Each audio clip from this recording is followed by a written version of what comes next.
Dans cette vidéo, on va voir les principaux principes justement de l'OMC. Donc l'OMC qui ici c'est l'Organisation mondiale du commerce. Donc vous pouvez avoir très fréquemment des exercices, des sujets sur l'OMC parce que c'est quelque chose vraiment d'actualité, c'est quelque chose qu'on en parle tout le temps, qui est souvent remis en cause mais aussi qui est très souvent remis en avant dans le sens où il y a beaucoup d'avantages et beaucoup d'inconvénients aussi dans les deux cas.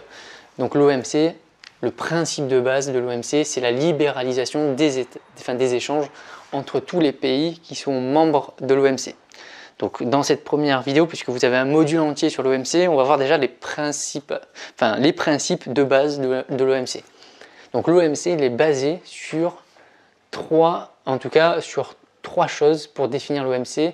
C'est le libre-échange, c'est-à-dire que tous les adhérents à l'OMC vont pouvoir commercer librement entre eux, faire du commerce comme ils le souhaitent, c'est-à-dire qu'ils ne vont pas pouvoir forcément imposer de taxes différentes. Alors hormis la TVA, ils ne vont pas pouvoir mettre une taxe d'entrée du pays des produits provenant des pays étrangers. Donc on est censé commercer comme circuler librement.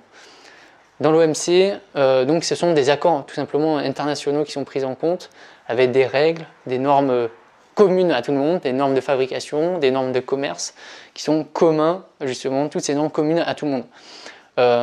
L'OMC aussi, c'est un règlement des litiges. Donc l'OMC, en fait, c'est pas une organisation suprême, en quelque sorte, dans le sens où elle n'a pas de pouvoir de sanction. Par contre, il peut y avoir des désaccords commerciaux entre différents pays. Et elle a un organisme qui s'appelle l'ORD, mais j'ai fait justement une vidéo à ce propos-là, qui est la suivante, justement, la numéro 34, comment régler les litiges au sein de l'OMC. Donc allez voir cette vidéo, vous aurez vraiment toutes les informations sur comment régler les problèmes et les litiges commerciaux entre les États membres de l'OMC. Mais en tout cas, ça en fait partie. Si vous adhérez à l'OMC, vous allez aussi adhérer à cet organisme qui règle les litiges. Donc il y a trois principes qui vont régir au sein de l'OMC, qui vont mettre les bases vraiment pour adhérer à l'OMC. Il faut bien respecter ces trois principes. Le premier principe, on en a déjà parlé, c'est le traitement national. Alors, le traitement national, c'est quoi? C'est un peu le même principe du protectionnisme que j'avais déjà expliqué dans une précédente vidéo. Le protectionnisme, c'est un gros problème de la libéralisation des échanges où les États ils veulent à la fois vendre à l'extérieur, faire un commerce mondial, mais ils veulent mettre en avant uniquement leurs produits nationaux.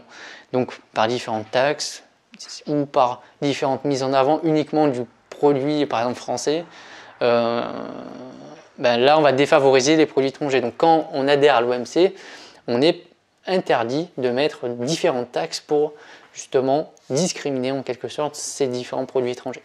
Deuxième principe, c'est la non-discrimination, c'est-à-dire que tous les membres qui adhèrent à l'OMC, peu importe leur taille d'économie, c'est sûr qu'une économie française à côté d'une économie lituanienne, c'est pas la même économie, c'est pas les mêmes valeurs, c'est pas les mêmes nombres de personnes qu'il y a, c'est pas les mêmes nombres de transactions qu'il peut y avoir.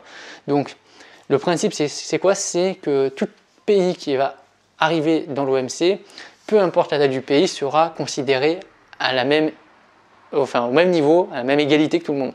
Chaque pays a une voix, peu importe la taille de son économie.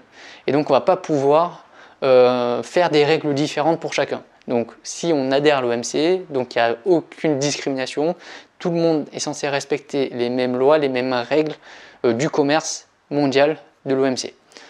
Ça c'est la deuxième chose. Et troisième principe, c'est une concurrence loyale. C'est-à-dire que si on fait du commerce mondial, par exemple la Chine fait partie de l'OMC, elle n'est pas censée aller dans les autres pays avec ses produits et les vendre 3 fois moins cher que tout le monde. Si elle fait ça, ça veut dire qu'il y a tout le monde qui va aller vers les produits chinois et qui va délaisser tous les autres produits. Donc ça va être une certaine concurrence déloyale.